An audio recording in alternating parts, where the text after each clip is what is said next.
The camera adored her. Every weekday afternoon, as American Bandstand flickered into living rooms across America, Arlene Sullivan's smile became part of the nation's rhythm. She was graceful, confident, and, at least on screen, untouchable. The fan mail proved it. Week after week, envelopes piled up by the hundreds, sometimes 500 in a single stretch, each one addressed to a girl who seemed to embody the dream of teenage America.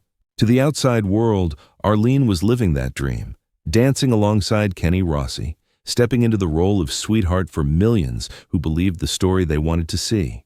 But away from the lights, there was another Arlene, quieter, sharper, burdened with the knowledge that the truth of her life could never be spoken in the world she danced for. In 1950s America, television demanded perfection, and perfection meant conformity. Her smile hid more than nerves. It concealed a reality that could not be aired. To watch her on screen was to see a performance, not of dance alone, but of survival.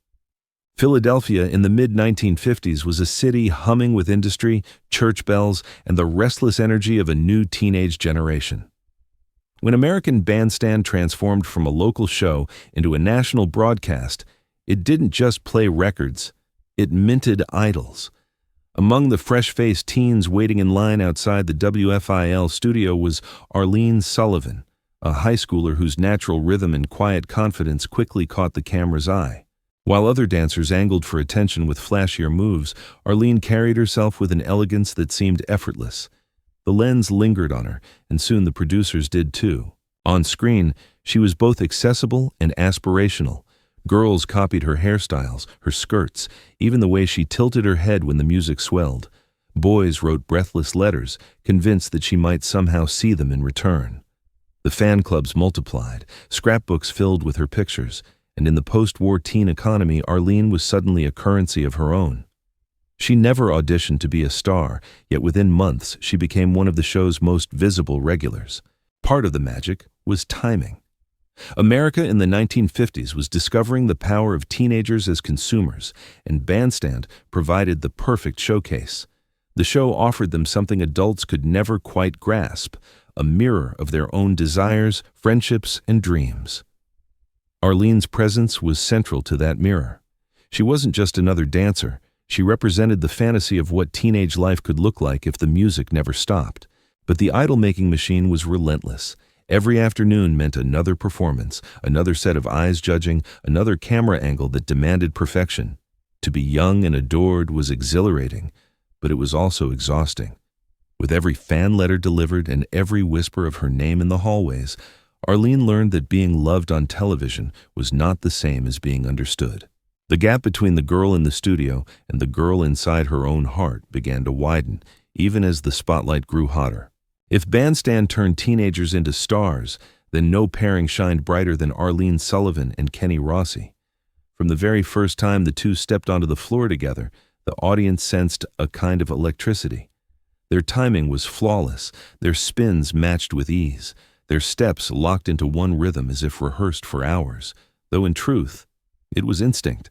They were natural partners, the kind of duo television adored because they looked like more than dancers. They looked like a love story in motion. For the viewers at home, it was irresistible. Fan letters didn't just ask Arlene for autographs, they asked about Kenny. Were they dating? Were they secretly engaged?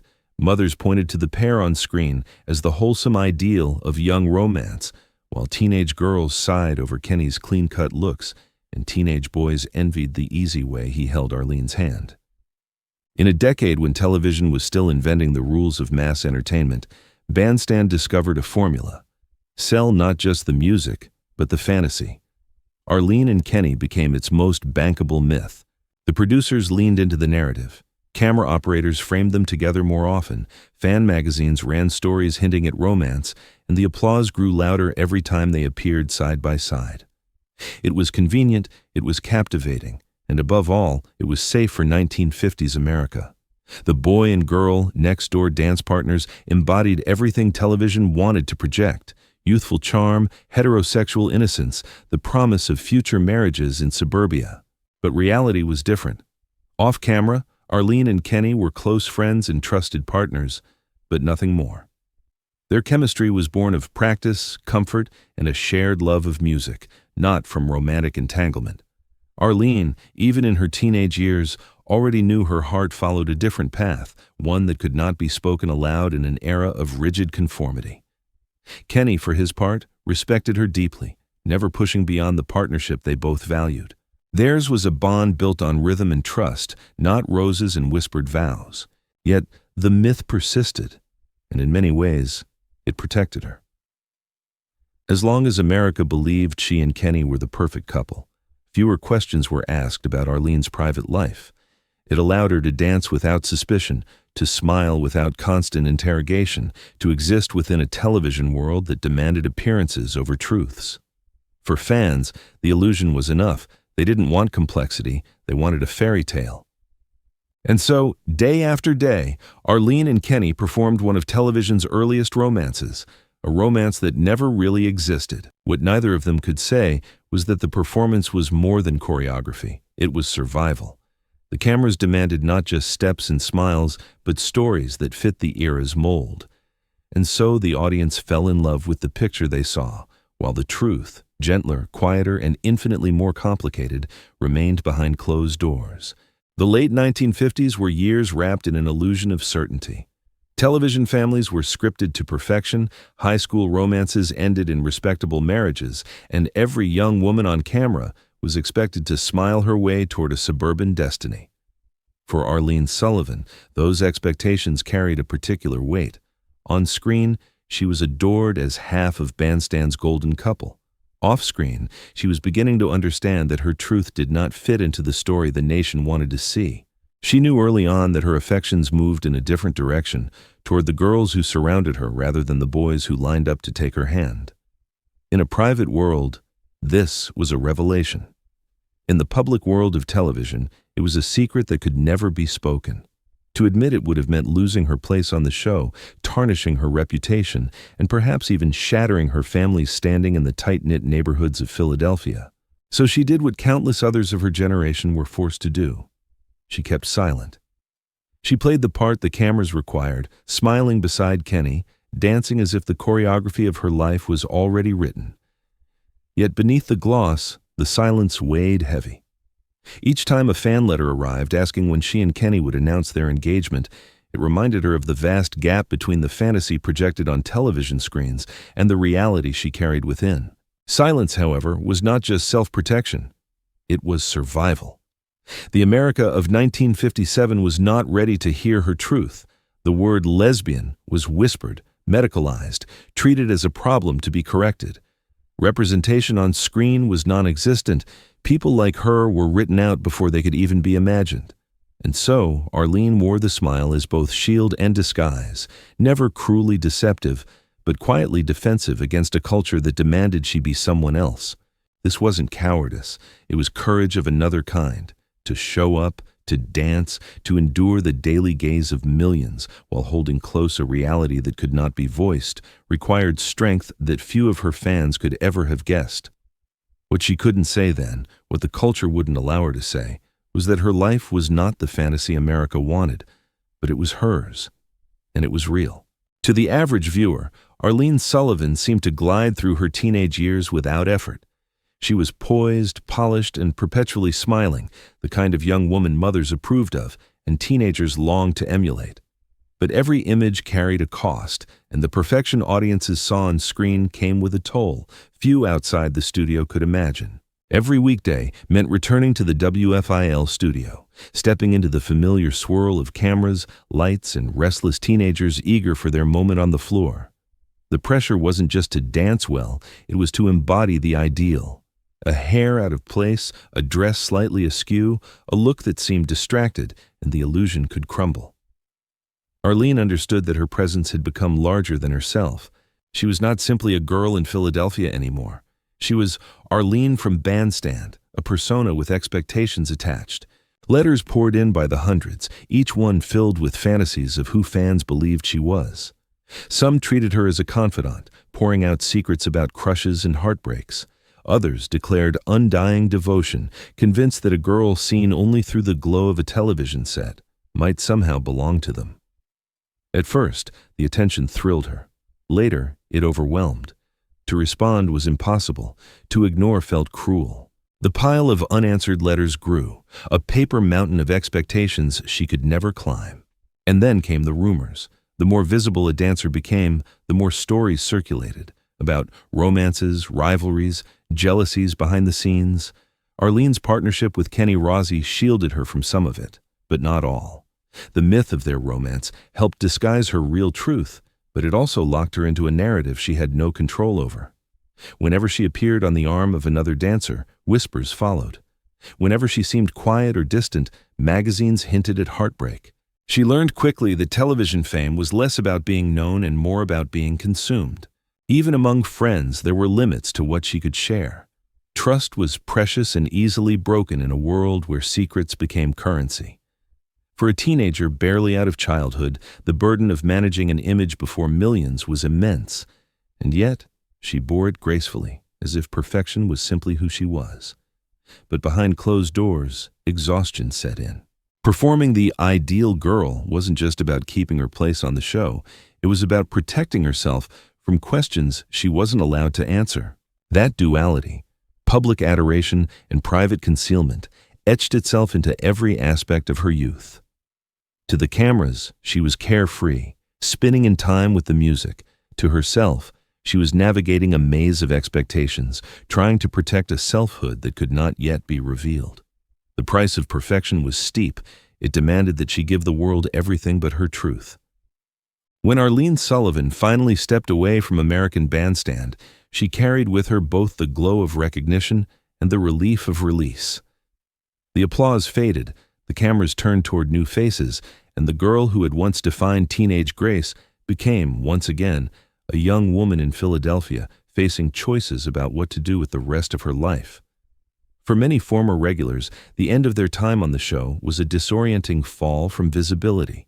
One day they were receiving piles of fan mail, the next they were anonymous again. Arlene, however, was pragmatic. She knew she could not live forever on memories of the studio floor. She needed stability, and she needed to build a life outside of television's gaze. Her path led her first into steady jobs, clerical work, hotel positions, ordinary but grounding. While the image of Arlene from Bandstand remained frozen in the minds of fans, her real life moved forward in ways that were unremarkable to anyone but herself. Eventually, opportunity knocked in an unlikely place, Atlantic City, just as casinos were being legalized and reshaping the city's identity. Drawn by the promise of steady work, Arlene trained at a dealer school and soon found herself behind a blackjack table, the green felt and deck of cards replacing the polished dance floor she had once known. What began as a job became a career. For more than 30 years, she worked as a dealer and later as a supervisor, a figure of calm authority in a world defined by chance and adrenaline. Here, no cameras followed her, no magazines speculated about her private life. The only lights were the neon glow of the casino floor, and the only expectation was that she'd do her job with fairness and precision. In its own way, it was freedom, an escape from the relentless demands of television perfection. And yet, even in that new life, the ghost of her past lingered. Every so often, a patron or coworker would recognize her name, make the connection, and say, "Wait, weren't you on Bandstand?" Arlene would smile politely, confirm it, and then return to the cards. She was proud of that chapter, but she refused to be defined solely by it. Her life had grown far beyond those teenage years, and the person she became owed as much to her resilience off camera as to her grace on it. The contrast was striking. To millions, she would always be remembered as the girl who danced in perfect rhythm with Kenny Rossi. But in Atlantic City, she was the professional who kept games running smoothly, who knew how to handle late-night tempers and high-stakes gamblers with a steady hand. One world was fantasy, the other was reality. And in choosing reality, Arlene found a different kind of dignity, one that belonged entirely to her. Arlene Sullivan never gave a farewell speech, never stood on a stage to announce her truth, and never sought the spotlight once she had left it. Yet, her legacy endured, not through headlines or awards, but through the memories of those who grew up watching her. For a generation of teenagers in the late 1950s, Arlene was part of the soundtrack of their youth. They remembered the way her skirts moved in perfect time, the tilt of her smile, and the quiet elegance that set her apart from the crowd. Even decades later, at reunions and in memoirs, her name still carried weight, a reminder of a moment in American culture when the teenage dream first became a national obsession. But her legacy is more than nostalgia. In her decision to live authentically, though quietly, Arlene embodied a kind of courage rarely visible in that era. She did not march in parades or give interviews demanding change. She simply lived as herself, a lesbian woman in a world that expected conformity. That choice, understated as it might seem, placed her among the countless individuals whose private authenticity laid the groundwork for the cultural shifts that would follow. Long before Stonewall, long before mainstream visibility, she represented the quiet strength of existing as who you are, even when society refuses to see it. Her story also reveals something essential about American Bandstand itself. The show was more than a jukebox on screen, it was a cultural mirror. By watching teenagers like Arlene dance, the nation learned what youth looked like, dressed like, and dreamed of. Yet that mirror was incomplete. It showed only what the era allowed. Arlene's hidden truth is a reminder of the untold stories behind the glitter of early television, stories that complicate the clean lines of nostalgia with the deeper textures of reality. And as the years passed, fans never forgot her. Letters still arrived long after she left the show, and decades later, when she co-authored Bandstand Diaries, readers embraced her voice not just as a dancer, but as a chronicler of a generation. She had become both participant and historian, offering insight into the world that shaped her and her peers.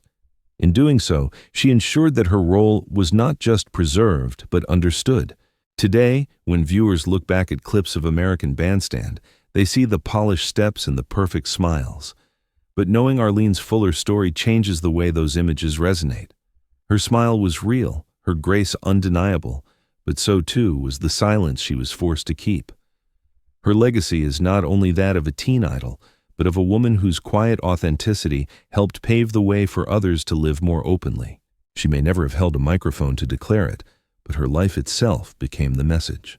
In the end, Arlene Sullivan's story is not just about a dancer on a teenage television show. It is about the distance between the images America consumed and the realities it refused to see. On American Bandstand, she was the embodiment of youthful charm, graceful, photogenic, always paired with Kenny Rossi in the perfect picture of 1950s romance. Off camera, she was something far more human, a young woman navigating her own truth in a world unwilling to hear it. Her smile became iconic, replayed in grainy clips and remembered in fan scrapbooks, but it was also a shield. Behind it lay the weight of silence, the careful performance of perfection, and the quiet resilience of someone determined to live authentically even if she could not say it aloud. When she stepped away from the cameras, she built a different life, ordinary to some, extraordinary in its honesty to others. To revisit her story today is to recognize both the power and the limits of television myths. We remember the music, the dances, the applause, but we also see the courage of a girl who, without speeches or headlines, simply chose to be herself. That is the truth behind the smile, and it deserves to be remembered.